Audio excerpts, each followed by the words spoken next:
Good morning.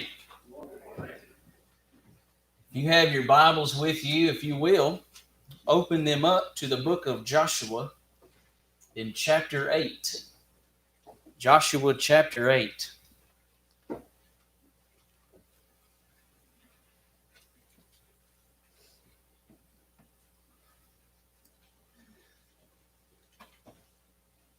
I remember this like it was yesterday.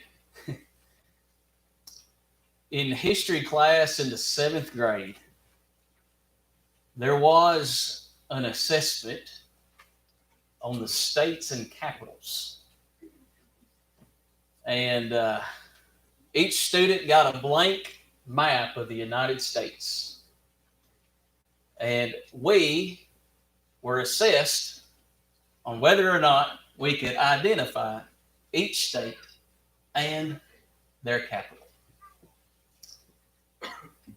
I failed that test. It was my fault. I did not prepare for that test. I don't know why. I can't remember the reason why I failed that test. I remember the test, but I can't remember why I failed it. Perhaps it was, I don't know, video games. I was a kid. I don't know. But I remember getting the grade back and seeing a big red letter F on it. And I also remember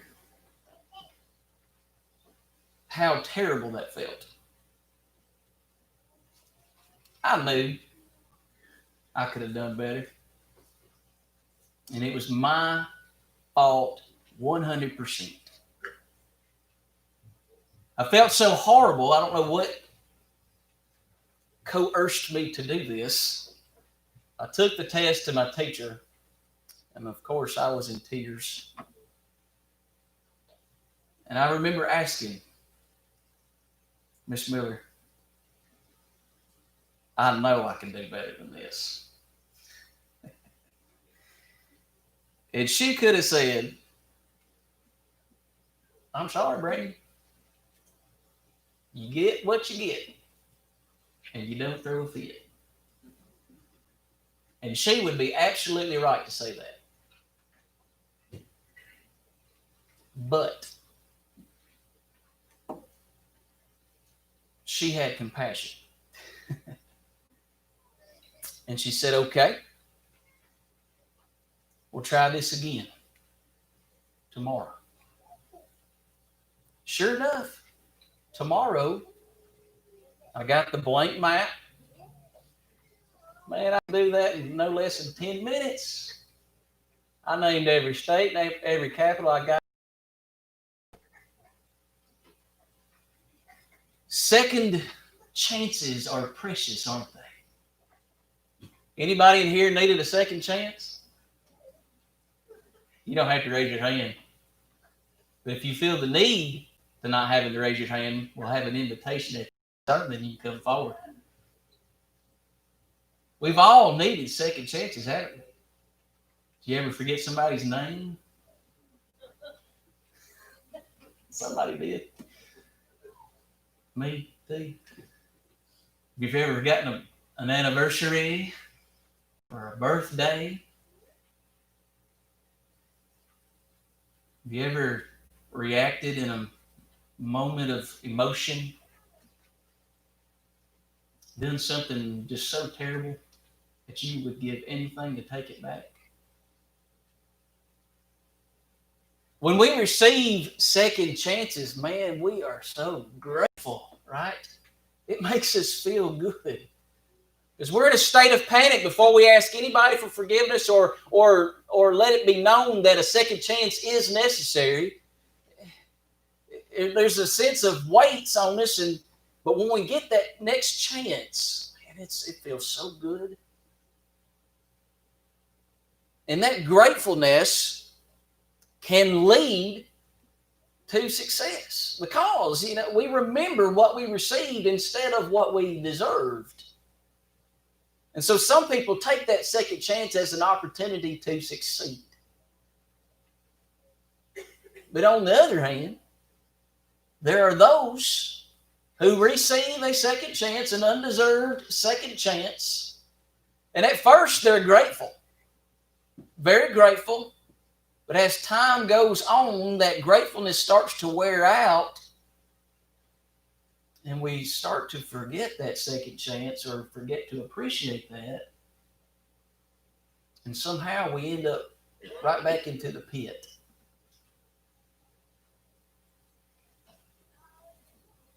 In Joshua chapter 8, we read an account about a second chance. Joshua was a great leader for the children of Israel, no doubt about it. And really, he didn't need the second chance, but he was the leader. And he was a great leader because in the first chapter of this book, the Lord gives him the formula to how to be successful. Be strong and of good courage, remember he said to Joshua. He said, stay on the straight and narrow. Don't lean towards the left or the right. You stay in the middle. Don't depart from what God says. And so he took that information and he put trust in the Lord. And he did what God said to do. In the 7th chapter, we have a recording of a failure. There was one battle that was lost. And this wasn't just a loss like it was kind of close. This was an absolute embarrassment. They lost to the teeny tiny nation of Ai. He had an army that consisted of a greater number than the entire population of Ai. Easy win, right? I wonder what Joshua was feeling. I mean, because if you would think about it, they had just taken Jericho, a fortified city, a very strong city. He was probably afraid. In fact, we know he was. Frustrated, discouraged, confused. Well, Lord, what are we going to do now? Right? Do we retreat? Do we settle at Gilgal? Or do we skip Ai and attack another city? What now? You know? But God doesn't leave him wandering very long. In essence, he says, let's try this again. So we're going to look at chapter 8. And we're going to look at the text. And then we're going to apply it. First point is the text. Read with me verses 1 and 2.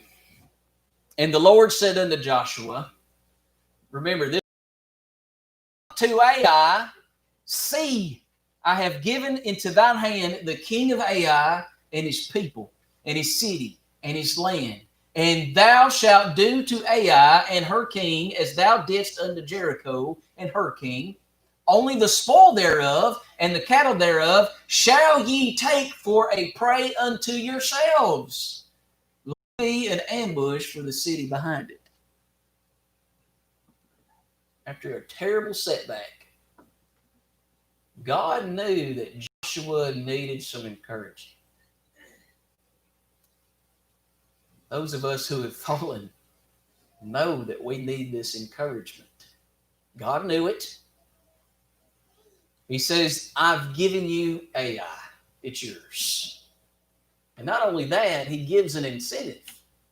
In Jericho, they weren't to take any spoil. It belonged to the Lord. But here, it all belonged to them. There's an extra, if you will.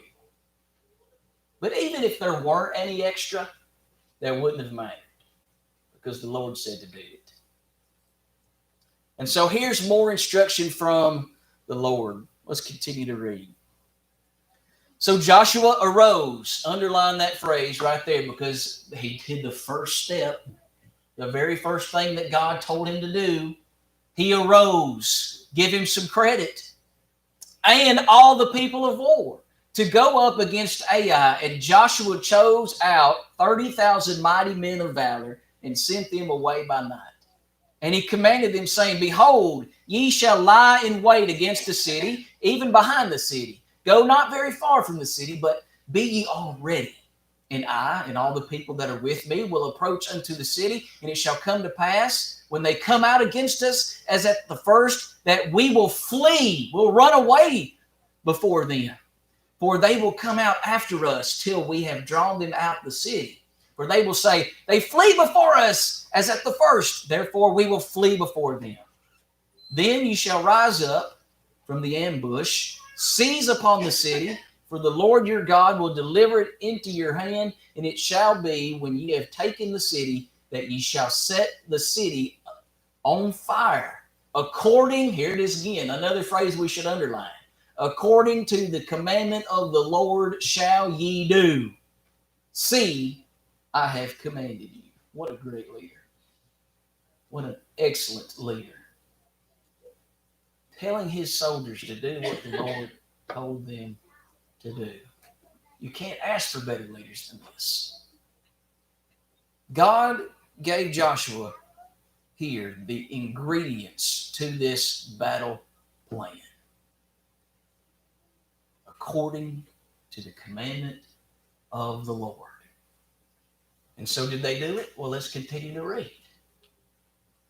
Joshua therefore sent them forth, and they went to lie in ambush and abode between Bethel and Ai, on the west side of Ai. But Joshua lodged that night among the people. And Joshua rose up early in the morning and numbered the people and went up, he and the elders of Israel, before the people up to Ai.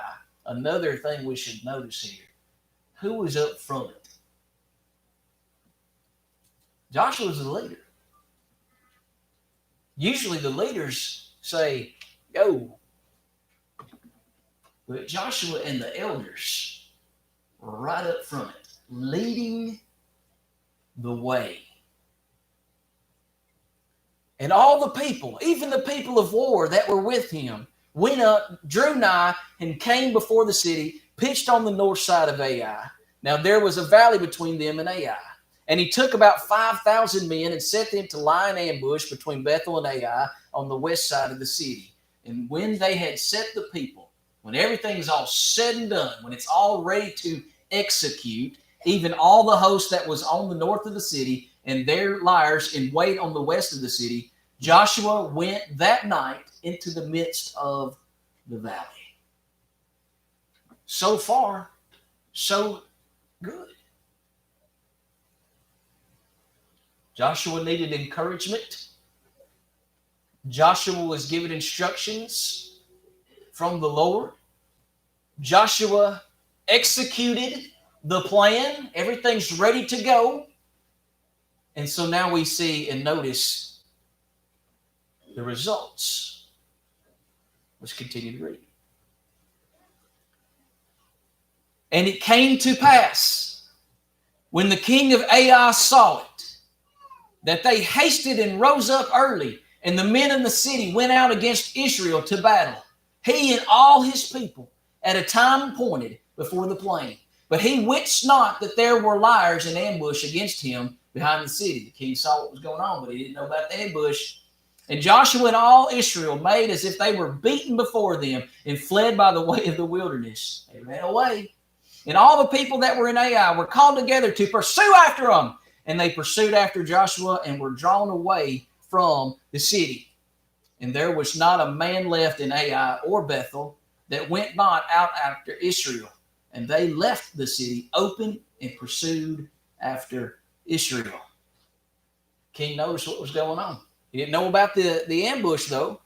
Chases Israel out of the city. Nobody left. City was left defenseless. Continue with me, please.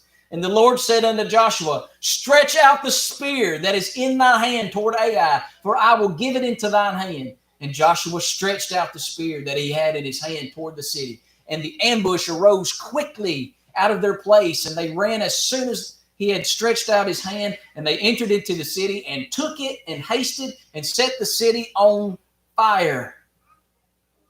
We continue on. And when the men of Ai looked behind them, they saw, and behold, the smoke of the city ascended up to heaven. They had no power to flee this way or that way. And the people that fled to the wilderness turned back upon the pursuers. And when Joshua and all Israel saw that the ambush had taken the city and that the smoke of the city ascended, then they turned again and slew the men of Ai.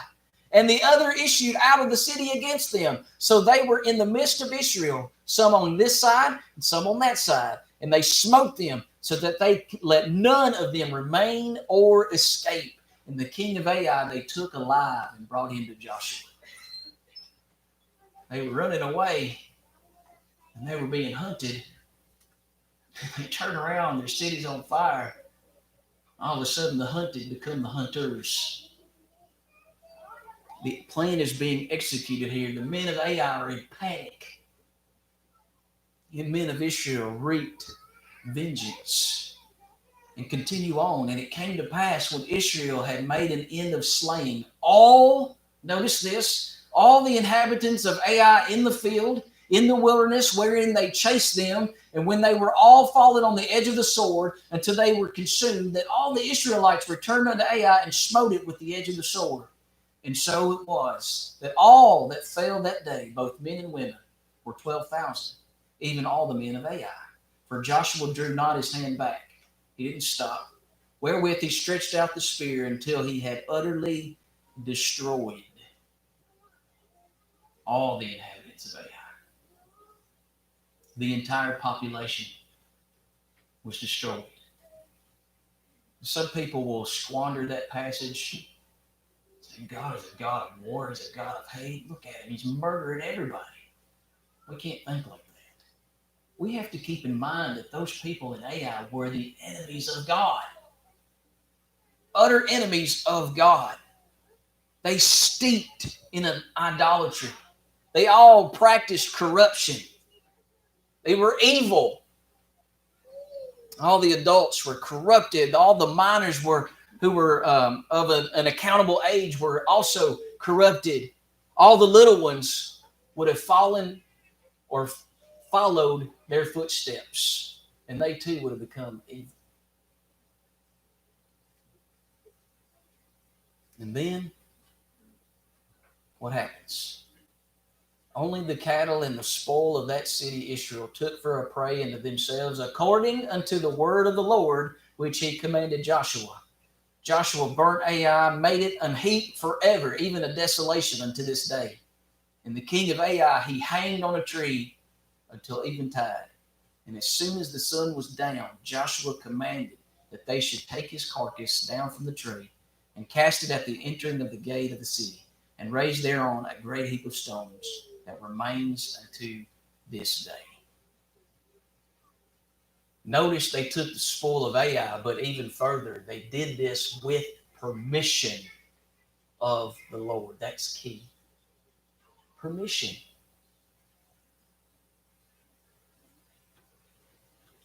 I say this was success. This was a city who defeated them earlier. So much discouragement. The enemies of God, they're all haughty and they're saying, we beat Israel. Who's their God? Israel, let's try this again. And so let's apply this. First, I want to bring about that there was a necessity of a second chance because of a failure. And so what's the foundation of failure? And number one, the city of Jericho. But he didn't give them permission to take the spoil there. And if you read verse 1 with me in chapter 7, we'll see what happened. But the children of Israel committed a trespass in the accursed thing. For Achan, the son of Carmi, the son of Zabdi, the son of Zerah, of the tribe of Judah, took of the accursed thing, and the anger of the Lord was kindled against the children of Israel. One person, really? One person. No matter if it's 1 or 30,000, there's sin in the camp. Look at verse 11. Look at 10. Let's look at 10. And the Lord said unto Joshua, Get thee up, wherefore liest thou upon thy face? You know, he's mourning, he's in grief. He tore up his clothes.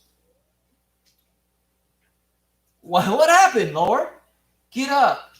Israel has sinned, and they have also transgressed my covenant, which I commanded them. For they have even taken of the accursed thing, and have also stolen and disassembled also, and they have put it even among their own stuff. They stole from me, and they hid it from you. There's sin in the camp. Is the Lord right with his anger being kindled? The answer is absolutely yes. And first and foremost, it's because the Lord is always right. Period. And then we apply that today to modern day congregations of the Lord's church. A congregation will not succeed if there is sin in the camp. The church at Corinth had many problems, including glorifying that one was in sin. Paul said, you should have dealt with him. You should have dealt with it. In fact, your glorying is not good. Don't you know this? That a little leaven leaveneth the whole lump? One in the congregation who continues to practice in sin, and the congregation knows about it, doesn't do anything about it. Not our brother's keeper for talking to that one individual with the idea of that individual to come out of sin. The whole idea is to bring them back to the Lord. But some of us are hindered, generally speaking. I don't like confrontations. I'm staying out of that. Doesn't affect me. But doesn't it not? Does it affect us? There may be a couple in here, just hypothetically speaking, who have quarrels with each other. Right now, they don't affect me. What if that quarrel grows? And person A talks to this group of people. Person B talks to this group of people. And all of a sudden, this little quarrel has now spread throughout the congregation. Uh-oh. But by the time it gets there, it's too late. And there's a split. Over what? People probably don't even know. It does affect us.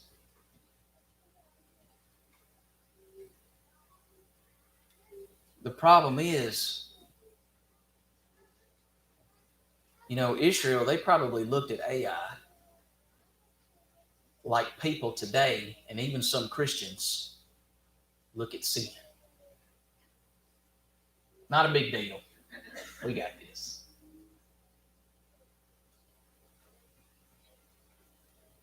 So, number one, there's sin in the camp, but number two, Israel failed in the first place because they left God out of their plans. Look at verse 3, chapter 7. And they returned to Joshua. There were spies that went up to view the country, spy it out, tell us what's going on. They come back to Joshua. Maybe not all the people. No, they don't all need to labor. There are, but a few. This idea came from the minds of men, left God completely out of the plan. Didn't go their way, did it? So God says to Joshua, let's try this again, but this time you follow my instructions. Individually or even in a congregation, we're all going to fail if we do the same thing. If we leave God out of our plans. James chapter 4 says this, go to now, ye that say, today or tomorrow we will go into such a city and continue there a year and buy and sell and get gain. You see, they come up with some plans. There's a new town structure's grown, and hey, I tell you what, why don't you and I become partners? We'll go to that town. We'll make all kinds of money. It's going to be great, right? But then James continues, whereas you know not what shall be on the morrow. What is your life? It's even a vapor that appears for a little time and then it vanishes away. For you ought to say what? If the Lord choose not to put God in our plans, knowing that if we do such a thing, we will be successful. We'll be okay. Even if our business goes out and goes bankrupt, we're still going to be okay. Why? Because God is still in our plans.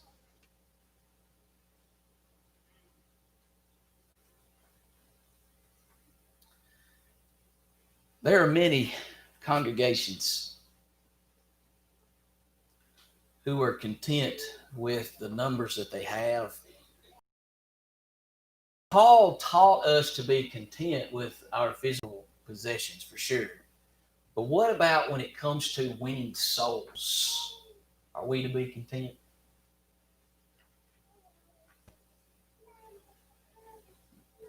No, we should never be satisfied. And so because people, they'll make up that excuse, we like the size that we are. And so they conclude in their minds, you know what? Evangelism doesn't work. Door knocking, that don't work. Man, it's the year 2020. It don't work. Nothing's working in the year 2020, by the way. It don't work. Kidding me?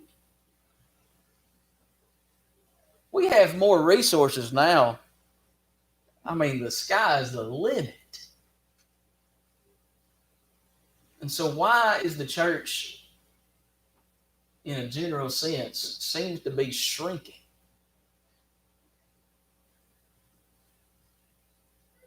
Gospel meetings. No, they don't work. Let's not have one. And by the way, even those have changed the reasons why we have them. They used to be, and this was before my time, before I was born, they used to be for people who are lost. The members of the congregation would invite people who are lost into their church building, and they would show up. And they would hear truths, basic, simple truths, hoping that God's word will prick their hearts and they obey. It used to be that way. But now gospel meetings are not as for that reason anymore. They're more so for the congregation.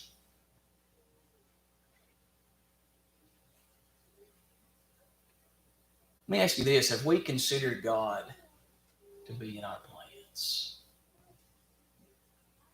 Remember what Paul said again to the Corinthians? He said, I'm glad I didn't baptize any of you because y'all would all say that I was baptized of Paul. Paul didn't want that kind of attention. They were going, but Paul has baptized me. That's our job. We are to plant and water. And after that, it's out of our control. But are we planting and watering? Do you believe that God gives the increase? And if that's so, then why are we not, generally speaking, planting more and watering more? Well, I tell you what, the year 2020, I bet everybody had in their minds the 2020 vision. You know, Acts chapter 20 and verse 20, where Paul is telling the elders at Ephesus, I didn't hold back anything. I told you everything. I taught you publicly, house to house, the 2020 vision, door knocking, telling everybody about the gospel. I bet everybody had the plans. All congregations had this theme coming up. But apparently, the year 2020, God wanted us to see something different. People want to get back to normal after this pandemic. I don't want to get back to normal. I want to come back stronger than ever. I want this congregation on fire for souls.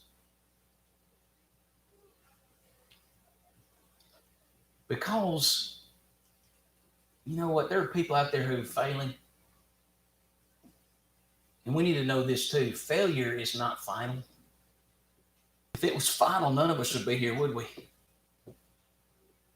I know I would. Israel's failure wasn't final. And neither do our failures need to be final. In fact, the true character of a person is seen in how they handle being defeated.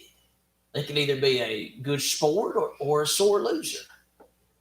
They can either give up or get up and try again. We sing the song, Bring Christ Your Broken Life. Not just so that we can all look at you and say, look how broken this dude is. No. We want to see the power of God fix souls. It's a joyful thing. In fact, there are examples of the Bible. Abraham, did he not lie? Right? He lied. Samson, he was a womanizer, wasn't he? Yeah, absolutely. Jonah ran from God. Elijah pitied himself. David committed adultery. Peter was haughty and arrogant. Paul used to murder Christians, and now he dies for the cause. John Mark, he quit one time, didn't he? But he certainly came back, right? Is failure final? Absolutely not. God gives another chance. He says, let's try this again. If we follow this condition, look at this, 1 John 1, 6 through 10. If we say that we have fellowship with him and walk in darkness, we lie and do not the truth. But here's the condition. If we walk in the light as he is in the light, we have fellowship one with another, and the blood of Jesus Christ, his son, cleanses us from, and it continues to cleanse us. If we say that we have no sin, we deceive ourselves and cleanse us from all unrighteousness. If we say that we have not sinned, we make him alive. His word is not in us. When we fall, God continues to say, let's try this again.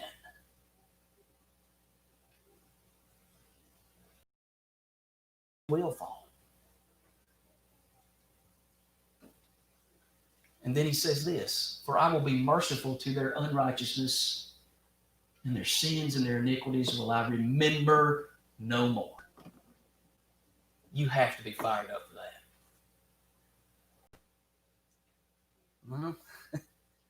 But it's also not a license to continue in sin. God forbid. And so we've been given another chance. And we must not squander that chance. We must not take that chance for granted. I will never, ever forget the compassion of my 7th grade history teacher. But more so, I cannot ever, ever forget the love, mercy, compassion of my God.